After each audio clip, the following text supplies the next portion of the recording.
Jason Bourne is the fifth film in the Bourne franchise, and it's basically the return of director Paul Greengrass, who directed the Bourne Supremacy and the Bourne Ultimatum, plus the return of Matt Damon, who, as we all know, did not star in the Bourne Legacy, which was the film that came before this one, released in 2012, that featured Jeremy Renner as a new character called Aaron Cross. So the basic plot of the film follows, Bourne after the events of the Bourne Ultimatum. He's kind of like living alone in Greece. He's basically disappeared, and he gets involved again with stuff about the CIA and his past and Treadstone. So, first of all, obviously I was extremely excited to see this film because the Bourne Legacy was a big letdown. Even though I still think the film's okay, the original Bourne trilogy is freaking awesome. It's got great action, a great story, great performances, great direction. Just everything is fantastic in those films, and the fact that Paul Greengrass was going to return to direct, plus Matt Damon returning, you really hope that it was going to be something really special. Unfortunately, it isn't. And this isn't to say this is a bad film, it's just a big letdown. So first of all, the film itself isn't, the narrative feels very unnecessary. Like, it really feels like been there, done that. Like, oh, we have new information about Bourne's past, and now he wants to find more about himself, and that basic storyline feels tired by now. You really want something new, and it kind of feels like they couldn't really think of anything else to bring him out of retirement in a way. And it's especially it's really disappointing because there is a thing that they touch upon on the film about Bourne's personality, and like the fact that he actually likes the adrenaline, and he kind of gets a kick out of the, everything that happened in Identity, Supremacy, and Ultimatum. Like, he gets a kick out of being chased around and punching people and stuff.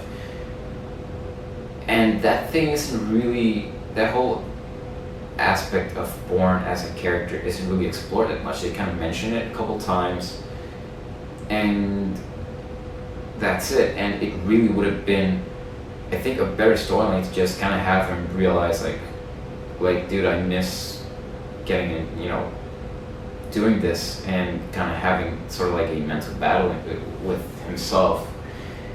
That would have been a lot better than the actual plot that this film has. So the action itself, it's great.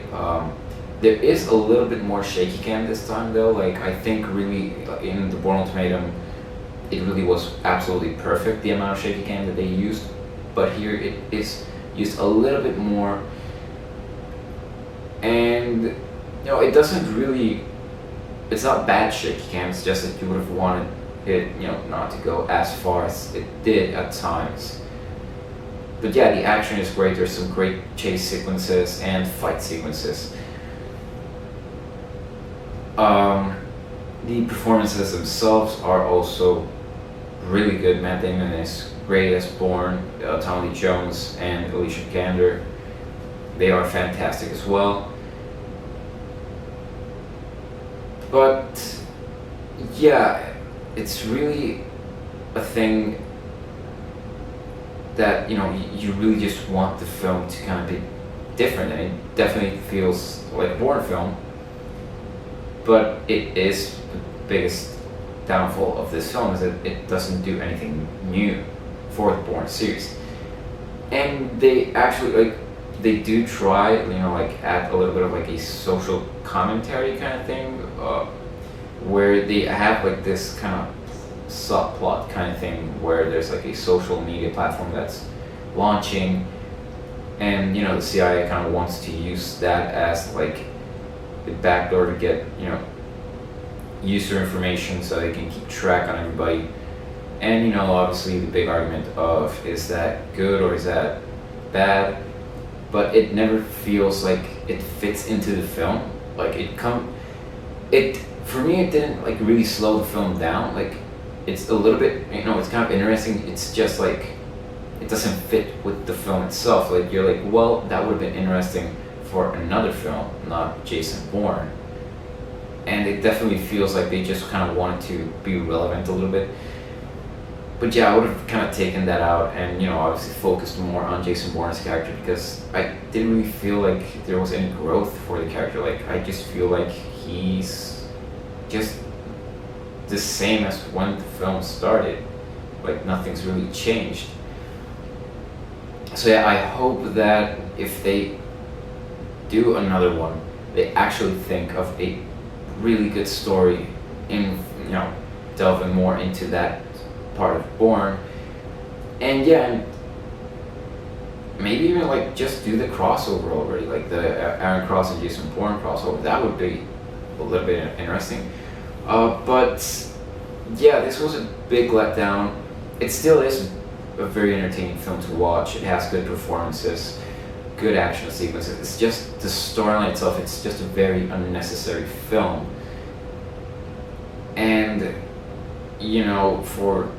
it's a film that reunited Paul Greengrass and Jason Bourne, so it's kind of a letdown, but I'd still recommend watching it because it is a good time. Just don't really expect to get your mind blown this time around. So thanks for watching. Please subscribe if you want to see more videos like this.